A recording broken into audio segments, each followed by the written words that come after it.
Simon Mason for tonight's show Live with David.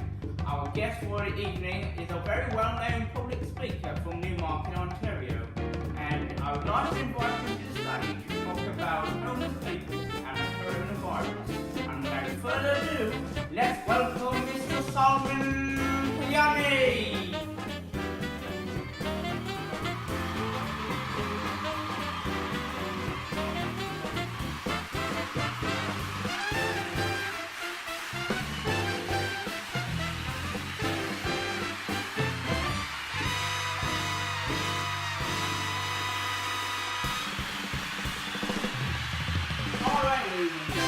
Name one homeless person you've seen on the streets today. It can be anyone. Did you say hi, greet them well, or have a meaningful conversation? Yes, no, or maybe? Perhaps you saw a homeless person yesterday, and the next day they were gone. Perhaps they're sitting in their usual spot. Perhaps they're waiting for you to give them money, but do you wonder why sometimes they don't do that? Do you wonder how they are able to navigate in times like these? How they get that care and support which they need to survive in such an environment? Well folks, today we are going to answer that question. Starting off with the quarantine. How it affects homeless people significantly likens theirs and other people's chances of contacting coronavirus.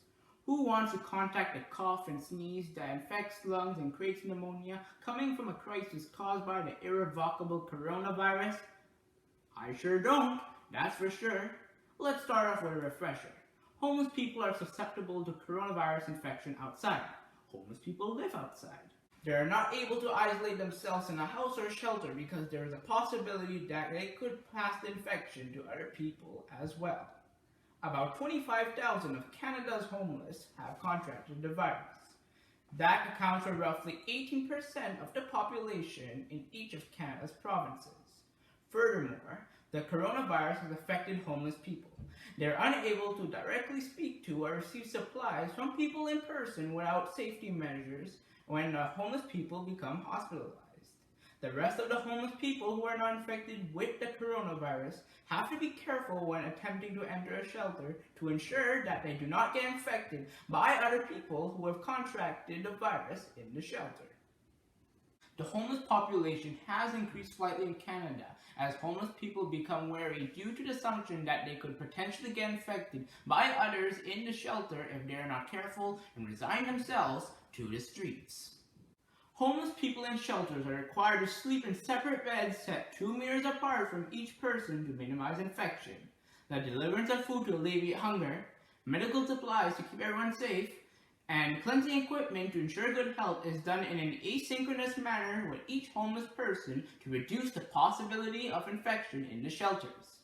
In the scenario in which a homeless person is found to be positive for coronavirus, they are to separate themselves from other people, apply a face mask and hand sanitizer, and are immediately placed in an isolated room until further assessment by shelter staff confirms that they are infected.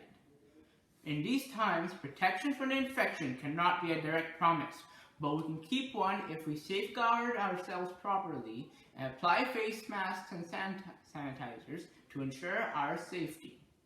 If their condition worsens, a hospital is to be called to determine whether the homeless person is permitted to remain in a shelter, and the shelter determines if the hospital should be called for the homeless person.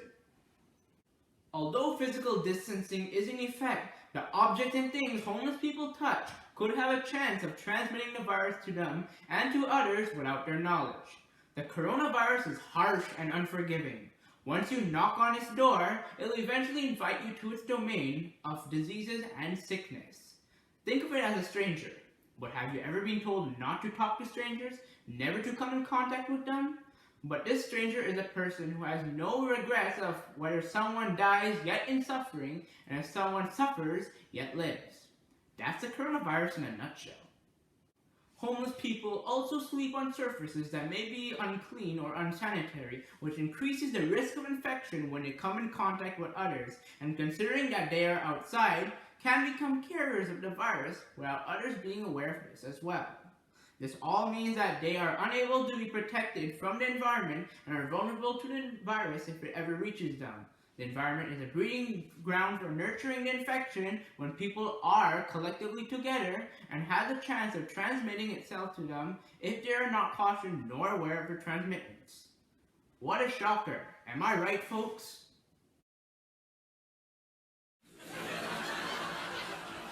Judging by the deafening silence, I think I set the gold standard for botching a first impression. Let's forget that even happened. Moving on.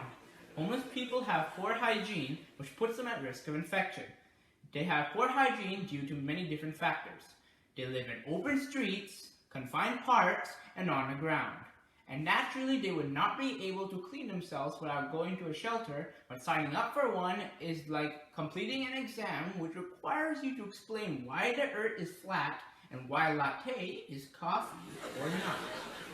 To enter one is not always immediate, and when homeless people become even more cautious of their surroundings and other people in shelters, their fear of being infected increases as the homeless population increases, and the population fears the increase because they could get infected by other homeless people in the shelters and out in the surroundings. And with the quarantine, they also have to go to a checkup to test if they're positive to receive medical attention or negative from coronavirus infection to be admitted into a shelter. And this becomes a safety precaution and a priority for examiners who do the checkups, considering that homeless people could be dirty and unclean. In consideration with the interactions with homeless people with their selective surroundings, they are subject to checkups to fully clarify if they uphold the virus to ensure that the virus does not uphold them. The process takes time to be completed, and they have to undergo additional checkups if they appear to be dirty or untidy to sooner become clean and orderly when found negative.